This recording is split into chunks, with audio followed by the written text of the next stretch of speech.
Banda de Ren Roldán presenta pues hoy los vientos de Atlimeyaya. Se acordarán que fuimos a ver las truchas. ¿Qué, amor?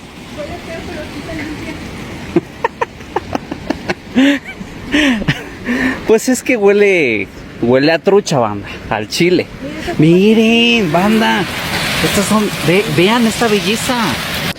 Nos trajeron hasta la exposición de la sábana santa. Hay muchos debates, tanto el tema religioso como el científico, que si es verdadera, que si es falsa, si la hicieron con temas lucrativos, pero el día de hoy espero que nos den una gran explicación.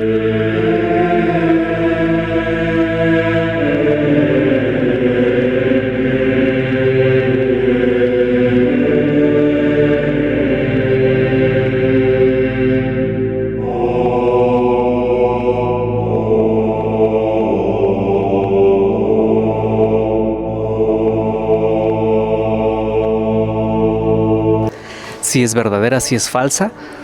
Es una réplica, recalcar que es una réplica. Esta es la réplica de la sábana santa.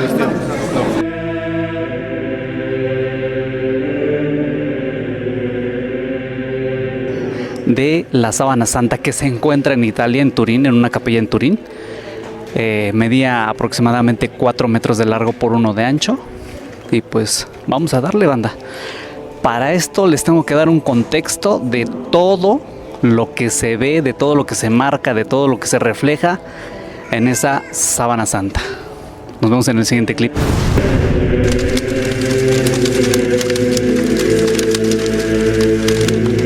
Como ven, pues aquí es pues mucha información realmente de la que tenemos, pero bueno, para la introducción pues yo les voy a explicar lo que es, quién es el hombre de la sábana santa, que es conocido también como el lienzo de Turín o un síndrome.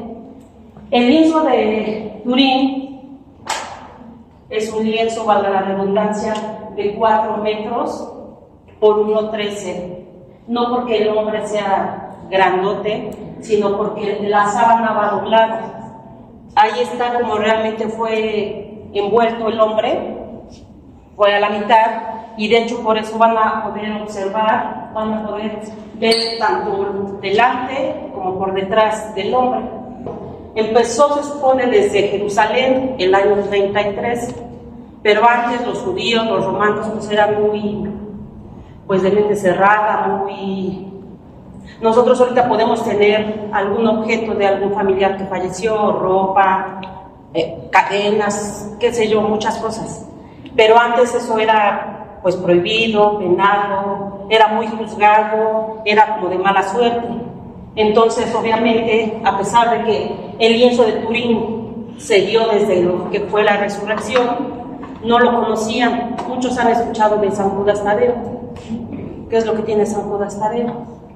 Se supone una medalla. Bueno, se suponía era una medalla. Pues ese lienzo que lo tenía doblado en 4 y solo se lograba ver lo que era su rostro de la persona de la sábana. Ahora, ¿qué pasó? ¿Cómo fue que empezaron a tener pues la información acerca del lienzo? Eso fue en Edesa. Se tiene todo esto de información, está todo archivado, clasificado, y no es de que ahorita nosotros lo inventemos. En Edesa había el príncipe, había un rey, Urfa, de 544, de hecho él le mandó, también está la información, está la carta que le mandó a Jesús, que él había escuchado de Jesús, que había tenido una enfermedad, el rey tuvo una enfermedad y había escuchado de Jesús que curaba enfermos, que les daba vista a los que no veían, a los que no hablaban los hacía hablar y a los muertos los resucitaba. ¿Qué le pidió el rey? Que lo fuera a ver para que lo ayudara, porque él tenía una enfermedad muy grave de la piel, que era la lepra negra, pero el rey pues ya estaba a punto de morir. Jesús le respondió que pues él no podía porque aún no terminaba todavía en Israel pues lo que tenía él pendiente, que más después él le mandaría a una persona. ¿Qué pasó? Aquí de hecho se ve el rey. ¿Qué pasó después cuando todos los apóstoles se fueron, todos se fueron a diferentes partes del mundo. ¿A quién le tocó ir a Edesa? Pues a San Judas Tadeo. San Judas Tadeo llegó con el rey y le mostró lo que fue el lienzo. ¿Cuál fue la sorpresa? Que el rey, luego tomando el lienzo, se alivió. Desde ese entonces, para ese reino, por decreto, fueron cristianos. Entonces, de ahí empezó el recorrido del lienzo. De ahí se fue a Constantinopla, se fue a Atenas, se fue a Turín, Lille, Chambéry. ¿Qué pasó con todos estos lugares? Pues poco a poco fueron avanzando y viendo milagros que hacía lo que era el lienzo. Todo comienza en 1898 con este personaje llamado Secondo Pía. Secondo Pía era un abogado de profesión, pero era un apasionado por la fotografía, ¿de acuerdo? Entonces, en ese año se iba a hacer la boda del rey de Italia, de donde estaba la sábana santa. Entonces, pues se iba a exponer. ¿Por qué? Porque cuando hacían su boda, pues querían como lo mejor en la boda, ¿no? Y lo mejor que tenían en ese momento era la sábana santa. Se expuso la sábana santa y Secondo Pía quería fotografiar esa sábana santa. Pidió permiso y el rey le dio permiso fotografiar esa sábana santa y pudo obtener la foto que está acá. ¿De acuerdo? Esa foto por lo general no se ve muy bien, muy específica, porque había un cristal en la parte de enfrente cubriendo esa sábana santa. Y entonces, pero él decía que ya se veía como la parte del rostro, los brazos, el cuerpo de alguien que estaba plasmado ahí, ¿no? Y luego ya en 1931, 33 años después, vino otro fotógrafo ya más especializado en esto, con mejores cámaras, etcétera, y fotografió de nuevo la sábana santa. Y por ejemplo, la sábana santa ya fue fotografiada con una de estas cámaras, ¿de acuerdo? Y ya salía como un positivo y un negativo. Nosotros tenemos la réplica de la sábana santa en la parte de allá abajo en positivo, entonces se ve como aquí, como acá, ¿de acuerdo? No se logra percibir como tan a detalle todas esas marcas y todos esos rasgos. Entonces, pues nos hacen el favor de ponérnoslos aquí en negativo, que ya es donde se logra percibir todo. Se logra percibir que tiene el cabello largo, que tiene barba, que tiene un ojo más hinchado que el otro. Se logra percibir en la parte de frontal, porque mide casi exactamente lo mismo que la sábana santa. Entonces, de la mitad hacia la derecha es la parte frontal, de la mitad hacia la izquierda es la parte dorsal. Del lado derecho podemos observar el rostro, podemos observar los brazos que están como cruzados, podemos observar el pecho, las piernas, los pies. Y en la parte dorsal podemos observar la nuca, podemos observar la espalda, los glúteos, las piernas, las pantorrillas y la planta de los pies, ¿de acuerdo? En estas fotografías, gracias a ellas, pudimos observar, no sé si ven en la parte de arriba, que tiene como unas manchas, como unos borrones, ¿no? Esos borrones ya los investigaron y dijeron que es sangre. Toda esa sangre fue obtenida de la cabeza. ¿Por qué? Por la corona de espinas, ¿de acuerdo? Esta persona que está plasmada ahí en la sábana santa fue coronado con espinas. Los soldados eran expertos en torturar gente. Les encantaba torturar gente, qué feo, pero para eso vivían. Entonces, les dijeron, este hombre dice ser rey de los judíos. Así lo escuchamos, ¿no? Entonces, hay que coronarlo. ¿Y qué es lo que hacen? Van rapidísimo, porque eran muy hábiles, y toman un montón de espinas y las arman, pero no tenían como el tiempo para hacer una tiara. Entonces, ¿qué fue lo que hicieron? Como un casquito, ¿de acuerdo? Tenemos una réplica de igual manera en la parte de allá abajo, donde van a poder ver la corona de espinas, que es como un casquito. Entonces, todas esas estaban en la cabeza, y no nada más en la frente, sino también en la parte de arriba de la cabeza. De igual manera, en la sábana santa logramos ver, gracias a la fotografía, como en esta parte, podemos ver una imagen que está hecha a computadora. Está así, pero se ven como todas y cada una de las heridas que se le hicieron gracias a la flagelación. De igual manera, se observaba que en la parte de las rodillas también había como muchas heridas. ¿Por qué? Porque se cayó 3 veces. Recordamos que Jesús se cayó 3 veces, ¿no? En la película, de igual manera, vemos que fue como una cruz, ¿no? Una cruz gigante. Pues no, también solamente se les ponía la parte del madero, de la parte del medio, en los brazos. Pero ¿qué se hacía? Tenían un lazo muy largo, y ¿qué es lo que hacían? Amarraban la parte del tobillo, subían, amarraban los brazos, bajaban al preso que estaba en la parte de atrás, de igual manera ataban el tobillo y volvían a atar los brazos. Ya, muchas gracias. Entonces, ¿qué es lo que pasaba? Si el de enfrente se caía, el de atrás se caía con él, y si el del medio ya no quería avanzar o llegaba a fallecer ahí, ¿qué es lo que pasaba? Los de adelante lo arrastraban. Entonces nadie podía escapar, todos estaban como atados. ¿Y qué es lo que pasaba? Que no podían meter las manos. Entonces todos caían, y en la parte del pecho, en la parte de allá abajo van a poder ver que en la parte de los pies de la sábana santa se ve como más oscurito, se ve como tierra. Pues todo eso era porque iba pisando, en las rodillas porque había caído, y en el pecho porque nunca pudo meter las manos, nunca pudo meter los brazos, ¿de acuerdo? Igual van a poder observar que hay una como escultura en 3D, en donde está como nuestro Señor cuando estaba recostado en la tumba. ¿Qué es lo que ven? Que todo está completamente pegado al piso, ¿no? Pues esta escultura se ve que su cabecita y su espalda están como levantados, ya puedes agachar porque es casado, y en la parte de los pies nunca se pega al suelo. ¿Por qué? Porque Jesús estuvo en la parte de la cruz y pues siempre estaba como así, ¿no? Estaba como agachado, y si alguien ha visto a alguien que ha fallecido, está como el rigor mortis, ¿no? El rigor mortis, pues se quedan así como muy tiesecitos, y pues en ese momento cuando Jesús falleció, pues igual le pasó el rigor mortis, y pues se quedó como endurecido, no pudieron como regresarlo a su normalidad, le hicieron los brazos hacia abajo sin romper ni uno solo de sus huesos, pero pues se quedó en la parte de así como hacia adelante. Y entonces todo eso se logra ver en la sábana santa, todos esos detalles tan pequeños y tan minúsculos que a veces con la simple vista no podemos ver, y gracias a la fotografía pues nos los hicieron ver, y pues ya los podemos observar como más a detalle.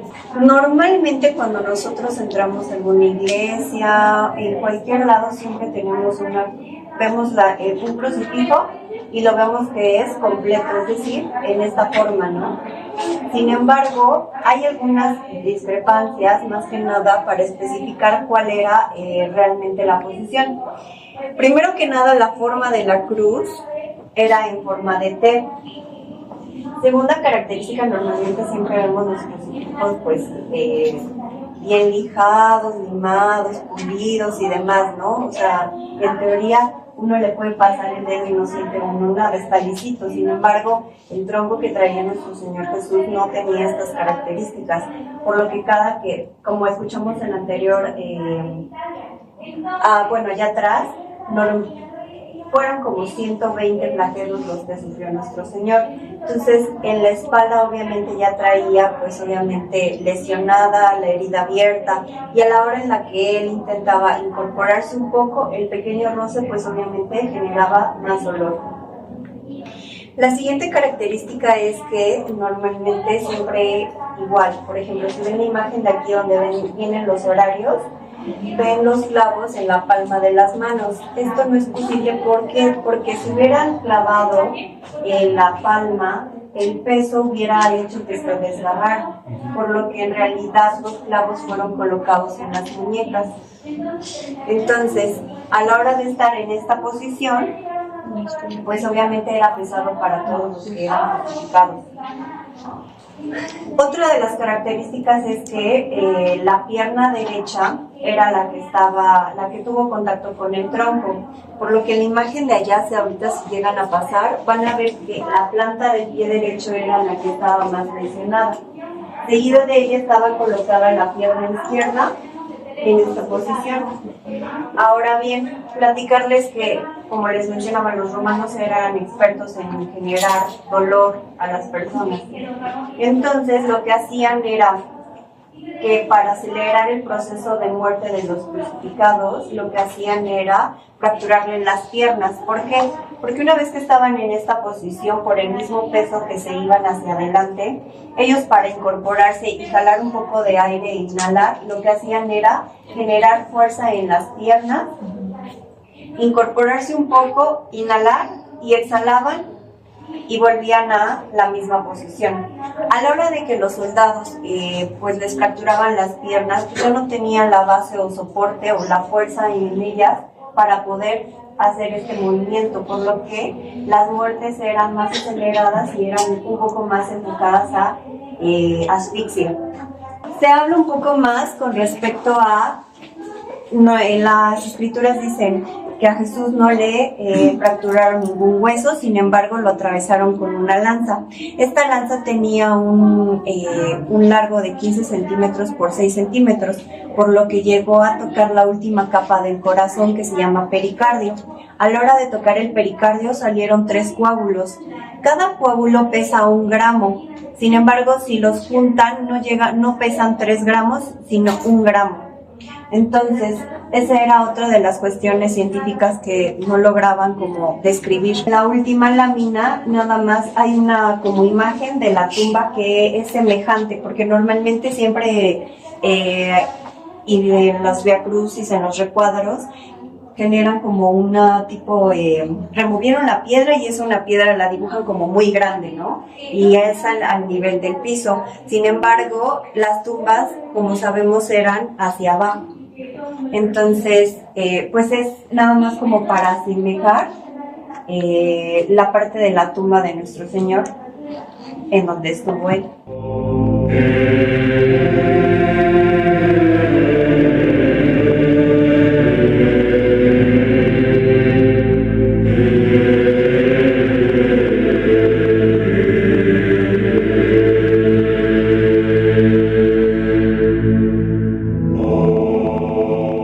Algo que está como muy controversial es la ciencia y la religión, ¿no?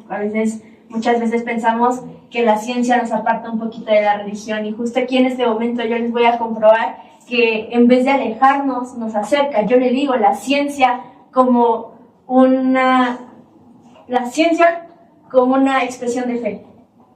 Y les voy a explicar por qué. Empezando con unos datos curiosos. Si de este lado de la imagen se pueden percatar que pues no se alcanza a ver bien el párpado de nuestro Señor, ¿no?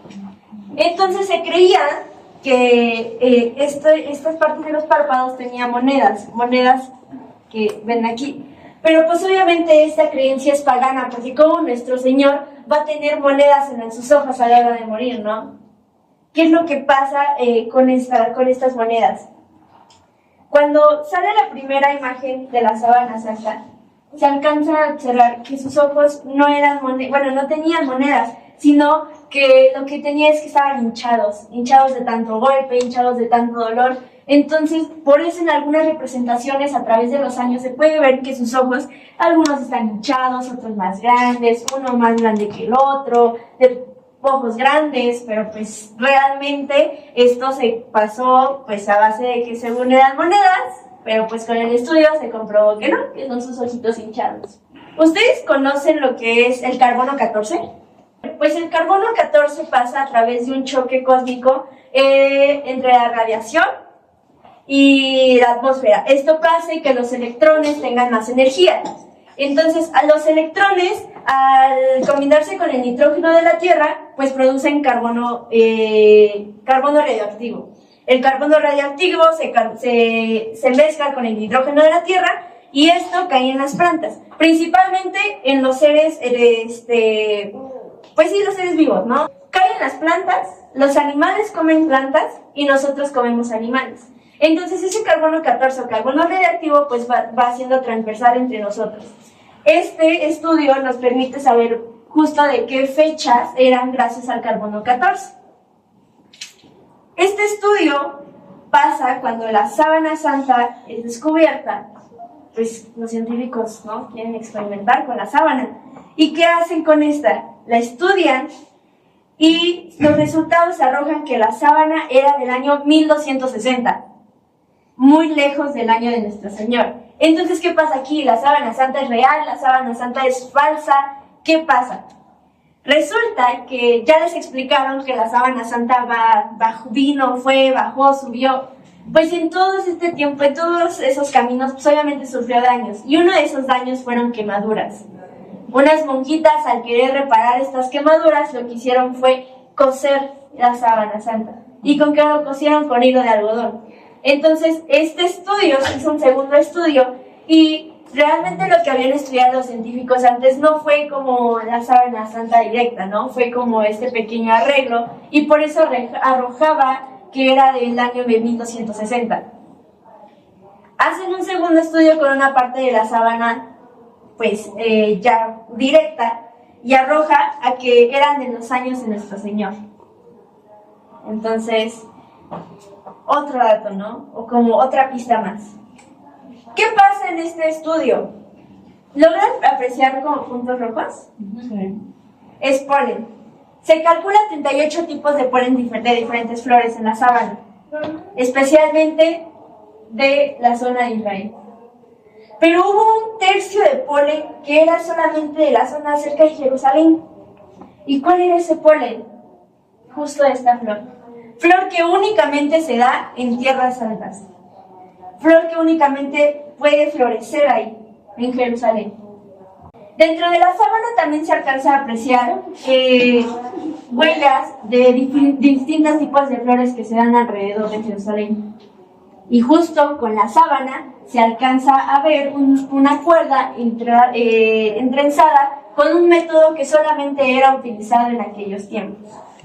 Entonces, todos estos estudios científicos nos arrojan a que efectivamente esa sábana estuvo donde nuestro Señor y en los años de nuestro Señor.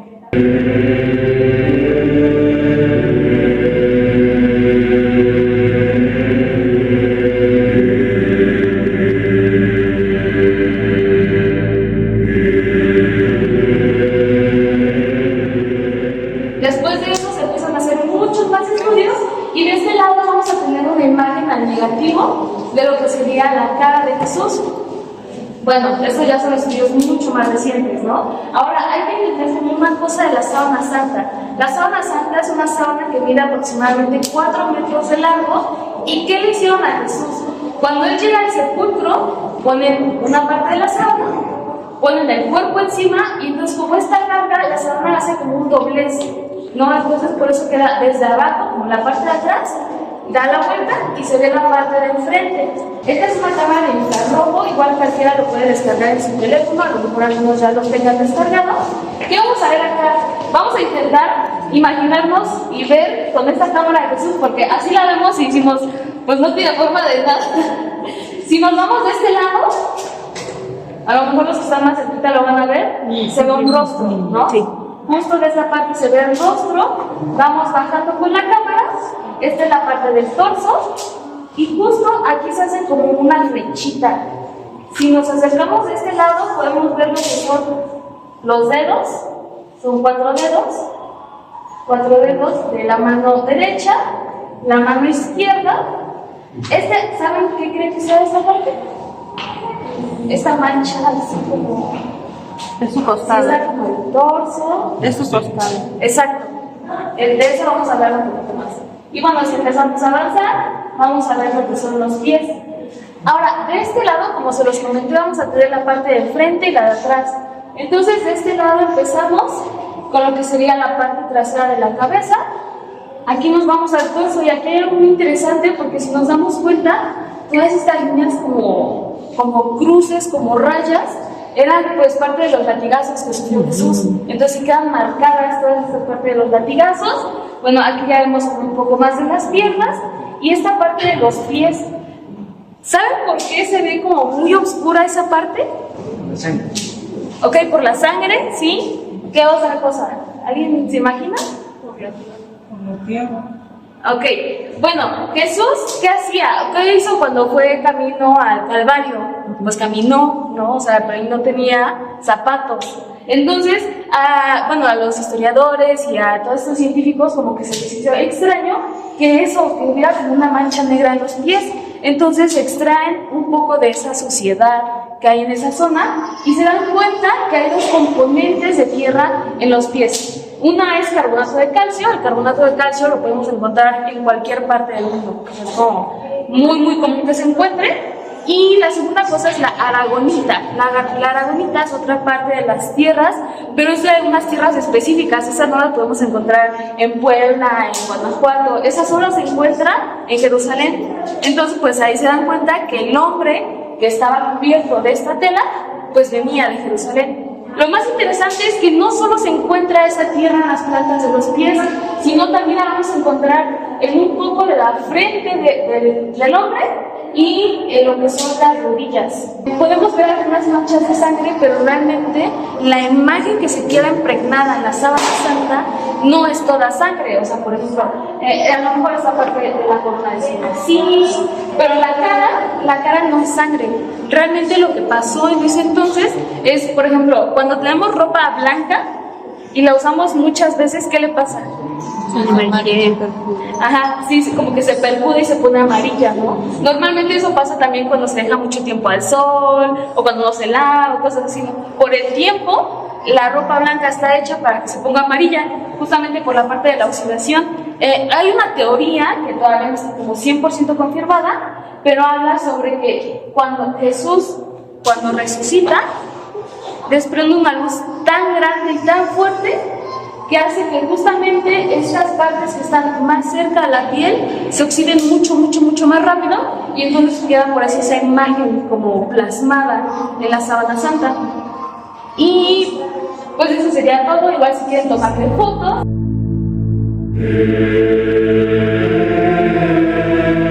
Esta es la pasión de Cristo según la sábana santa. La sábana santa refleja que envolvió a un hombre de aproximadamente de 1,60 a 1,80, con una musculatura firme. La imagen es un negativo fotográfico plasmado por radiación. Aquí es donde empieza el debate científico y religioso porque no es una obra humana. Se dice que Cristo sudó sangre. A este fenómeno se le denomina como hematiridosis. Esto es a consecuencia de una emoción profunda y un dolor extremo. En el rostro de Jesús podemos ver contusiones y hematomas. Un golpe que le deformó la nariz y le deformó la mejilla derecha. Puede ser lo que narra el Evangelio cuando uno de los guardias le dio una bofetada, pero se dice que no fue una bofetada. Fue por un palo de 5 centímetros de diámetro. En el rostro de Jesús vemos excoriaciones en toda la cara. Esto quiere decir que fueron golpes que arrancaron literalmente la piel. Hay barba arrancada, salivazos y se puede observar un gorgojo al lado de su nariz en el ojo derecho.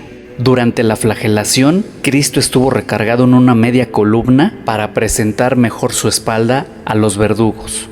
Como todos sabemos, él estaba completamente desnudo. Lo demuestran las heridas en los glúteos, en la cadera, espalda, piernas, pecho, vientre e ingle. Los verdugos estaban a 1 metro de distancia de él y el instrumento que utilizaron para la flagelación a Cristo se le denomina el famoso escorpión, que no era más que un palo forrado de cuero y las cintas de cuero salían y en la punta tenían unas bolas de plomo con picos. Estas bolas de plomo, al dar el golpe, se clavaban en la piel y a la vez jalando para dar nuevamente otro golpe es cuando venía el desgarre en la misma piel de Cristo. Se dice que Cristo recibió 120 impactos en un tiempo de 45 minutos. La cabeza presenta heridas por espinas. Todos conocemos la imagen de Cristo con una corona, pero no era una corona. Al no tener tiempo y seguir lastimando a Cristo, un verdugo tomó un ramo de espinas y rápidamente formó un tipo casco que cubría desde la nuca hasta la frente. Además, las espinas fueron clavadas por golpes de caña y también por las caídas camino al Calvario. En total, unas 50 espinas fueron las que iban lastimando a Cristo en su cabeza.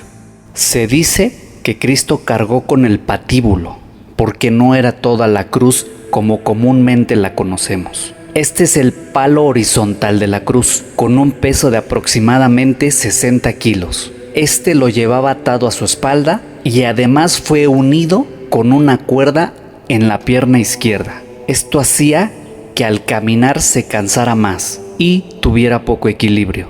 La sábana muestra el dorso muy dañado y el tobillo izquierdo ensangrentado por anillos. Caminó aproximadamente unos 600 metros. Cada caída fue muy dolorosa. Como Jesús no podía meter las manos, al caer caía con el rostro y literal las rodillas. Además, el patíbulo golpeaba fuertemente su nuca contra las espinas. Por eso la nuca de Cristo aparece muy dañada. Cristo no fue clavado en la palma de la mano como se cree. Fue clavado directamente en las muñecas, en el famoso llamado espacio de Stott, entre los huesos del carpo, con un clavo de aproximadamente 15 centímetros. El dedo pulgar se dobló violentamente hacia la palma de la mano, ya que fue herido en su nervio mediano. Se trata del dolor más insoportable que un hombre pueda sufrir. Jesús, para poder respirar, debía elevarse, pero eso le causaba un extremo dolor por las rodillas destrozadas, ya que todo el peso caía en las piernas. Los dos pies fueron clavados por un solo clavo. Al morirse se quedaron en la misma posición, por la rigidez cadavérica. Fueron 3 horas de agonía y súmenle la asfixia, ya que tenía la sensación de ahogo constante, los latidos se debilitaban, la sangre se estanca y no hay buena oxigenación. Los pulmones no funcionan lo suficiente y en consecuencia se produce tétanos en todo el cuerpo, con calambres y tirones de todos los músculos.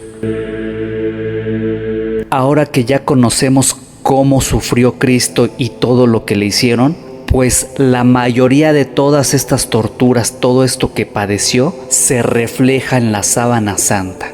Desde el rostro, pasando por la sangre y hasta el dorso marcado violentamente de cómo fue golpeado.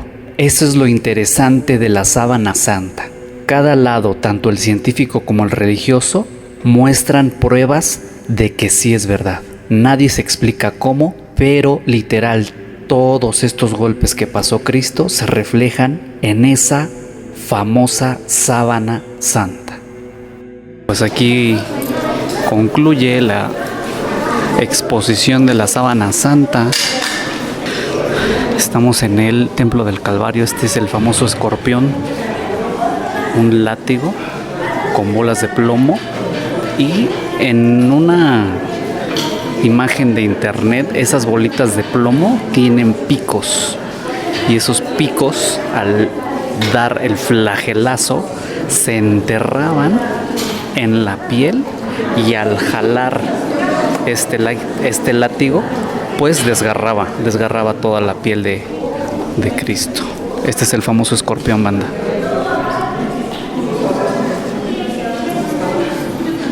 Vamos a acercarnos a la sábana santa, la réplica de la sábana santa.